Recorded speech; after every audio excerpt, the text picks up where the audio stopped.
Hi everyone, it's Laura here and welcome back to my YouTube channel. In today's video I'm going to show you how to create a watercolor floral card using distress inks and stamps by Altenew. Before diving into today's project, I wanted to show you the products that I used. These are part of the new release by Altenew and are absolutely stunning. This die here is the Fancy Hello die and I really love the style of this sentiment. And then to create my background I used the Delicate Flower Bed stamp set. You can create gorgeous backgrounds with this set, and like many Altenew stamp sets, this comes with some really gorgeous and inspirational sentiments. For this card I decided to do some watercoloring over heat embossing, and I wanted to have my embossed lines to be the same color of the paper, so I'm going to do some embossing with clear embossing powder. I positioned the stamp in my stamping tool and I'm going to stamp it over a sheet of Canson XL watercolor cardstock with VersaMark ink. I'm first prepping the surface with some anti-static powder, and then I can go ahead, ink up my stamp and transfer the image on my sheet of watercolor cardstock. I'm going to press down really well and I'm going to stamp the image a second time to make sure that I transfer all the little details of this gorgeous background stamp on my watercolor cardstock. I am then going to coat the panel with clear embossing powder, making sure to cover the entire surface. I'm going to tap off the excess and then I can go ahead and melt the embossing powder with my heat gun. In order to prevent warping, it's important to have your heat gun nice and warm, so usually I have it on my desk while I am doing the stamping and the coating with the embossing powder, so that I'm sure that it's nice and hot when I bring it to my paper. At this point you can't really see much, but as we go along and start painting the images, you will see the design more and more. I started by painting in the leaves, and for that I used distress ink in Cracked Pistachio. I smooshed the ink on my glass mat that I am effectively using as a palette. And then, using a fine detail brush, I'm going to pick up the ink and start painting the leaves. I am using the wet on dry technique, which means I'm not wetting the paper prior to adding my ink. Instead, I am adding the pigment directly onto the paper. I am adding the pigment only in the areas that I think will be the darkest, so at the base of the leaves. I am then going to rinse off my brush and use the slightly damp brush to drag the pigment towards the highlights, and this way I create a nice shading and an effect of dimension on the leaves. At this point, I guess the technique is not really easy to grasp because this Cracked Pistachio is quite faint, but once we start painting in the flowers, you will see what I mean in a clearer way. And because of that, I'm going to speed up this part of the video, and I'm also skipping through the painting of the entire panel, because as I said, it's just a matter of dropping some pigment in the shadow areas, cleaning off your brush and dragging that pigment towards the tip of the leaves. For the flowers, I decided to use 3 different colors. I am starting with distress ink in Picked Raspberry, and I am using the same technique that I used for the leaves.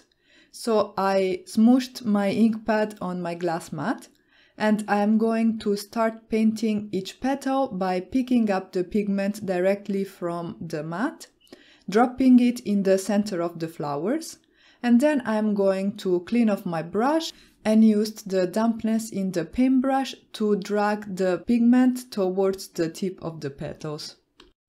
And because the embossing powder has created some raised lines, this will keep the water and the pigment contained in those areas, so I can paint a little bit faster because I don't have to worry about pigment migrating into adjacent areas.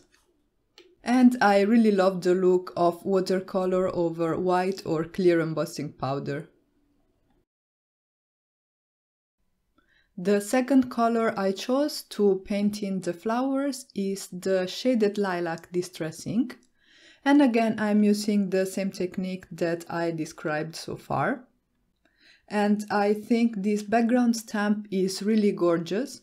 Another way to create backgrounds would be to stamp the images with black ink and color them with alcohol markers. That is something I really want to do because I think it will make for a beautiful card background. And while I'm painting these flowers, I wanted to let you know that this card is part of a blog hop in celebration of the new release by Altenew. There is a lot of inspiration and there are giveaways too along the way, so make sure to hop along. You will find a link to my stop in the hop in the description box down below, where you will also find a list of the products I used to create this card, with links to the shops where you can get them if you're interested. Also on my blog I have a second card I created with different products in the Altenew April 2019 release, so make sure to check it out and let me know which one is your favorite. The last color of distress ink that I used is dried Marigold. This is a nice and soft orange, which I use quite often and I have used quite often in my cards lately, both in the distress ink version and in the distress oxide version. I painted in all the remaining flowers and then I moved on and worked on the background. And I am skipping parts of the painting process because I feel it's just a repetition of the same technique, but do let me know if you'd rather me keep the whole painting process in my videos. Once all the flowers and the leaves were painted in, I started working on the background, for which I wanted to create a light blue wash. So in this case, instead of using the wet on dry technique, I am using the wet on wet technique, which means I am wetting the areas where I want to add my pigment, so the areas between the flowers and the leaf, with clean clear water.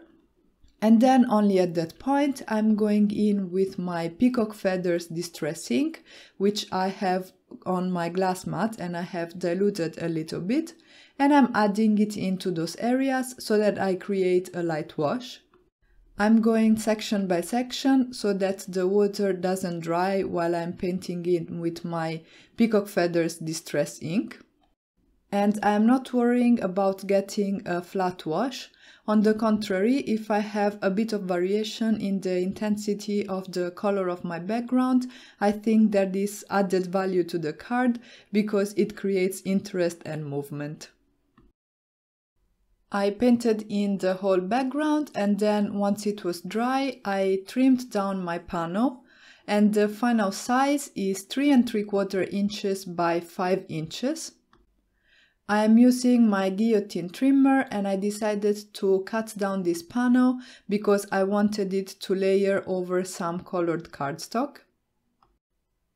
But before doing that, I decided to add a bit of shimmer to the panel, so I diluted some Perfect Pearls in the color Perfect Pearl with some clean water, and I used a paintbrush to create some splatters over the whole background. And this is a very subtle touch, but I think it adds a lot to the card.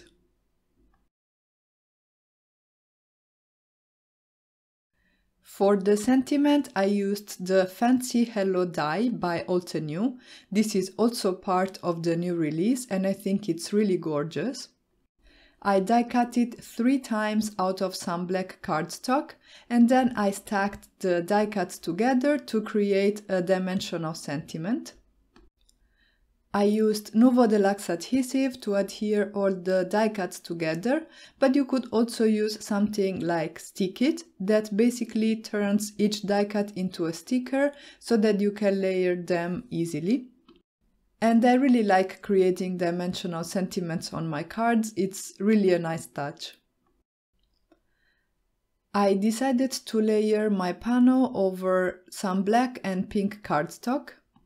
The pink cardstock is cut at the standard 4¼ by 5½ inches, whereas the black cardstock is 1/8 of an inch larger than my floral panel, and this way I created a 1/16 of an inch wide frame around my floral background.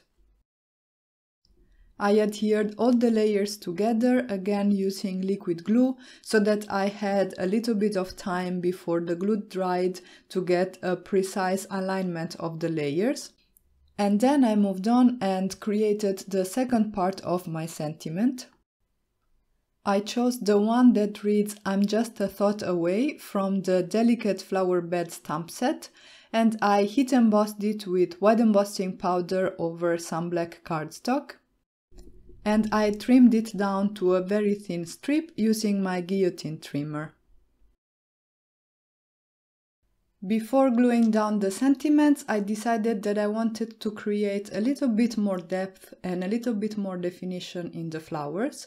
So I picked some Prismacolor pencils in matching colors to the ones that I had used with my distress inks, and I started adding a little bit of detail. And I did that by creating some strokes starting from the centers or from the bases of the flowers, so that I created a little bit of details there. And colored pencils are a great way to add a bit more detail and definition to your coloring, even when you use alcohol markers, not only with watercolors. At this point, my card base was done and I could go ahead and adhere my sentiment. I glued it down towards the bottom third of my card, and I have my word hello slightly shifted towards the left and the little banner right under it more shifted towards the right. And for some finishing touches, I added some Nuvo drops in Morning Dew. This will dry clear and add a very subtle touch to this card. And that's it for today. If you guys enjoyed this video, please let me know in the comments below, give it a thumbs up and consider subscribing to my channel. You can visit my blog for the full list of supplies, and I'll catch you guys soon with the next one. Ciao!